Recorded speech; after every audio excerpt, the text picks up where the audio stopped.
প্রিয় বন্ধুরা, চলে আসলো বরাবরের মতো নতুন একটি নাটকের আপডেট। নাটকটির নাম নিজের ঢোল। এই নাটকে জুটি হয়েছেন জনপ্রিয় অভিনেতা নীলা আলমগীর এবং জনপ্রিয় অভিনেত্রী জান্নাতুন সুমাইয়া হিমি।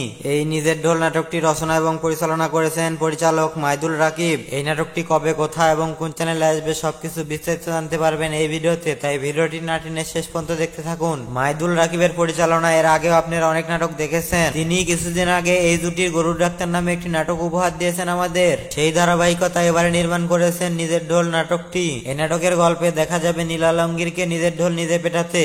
এমন কিছু মানুষ থাকে, সে নিজেকে বড় মনে করে কিন্তু আসলে সে বড় নয়, এবং পরবর্তীতে হিমি তাকে বলবে অন্যের বিষয়ে মাথা না ঘামিয়ে নিজের বিষয় নিয়ে ভাবতে। আশা করছি নাটকটিতে ভরপুর বিনোদন থাকবে। এমনই একটি সুন্দর গল্প নির্মাণ করা হয়েছে নাটকটি। নিজের ঢোল নাটকটি খুব শীঘ্রই ইউটিউবে দেখা যাবে, এবং নাটকটি কত তারিখে আসবে আমরা জানা মাত্র আমাদের চ্যানেলের কমিউনিটি পোস্টে আপনাদেরকে জানিয়ে দেব। তো প্রিয় দর্শক বন্ধুরা, বাংলা নাটকের নিত্য নতুন সকল আপডেট পেতে আমাদের চ্যানেলটি সাবস্ক্রাইব করুন। ধন্যবাদ।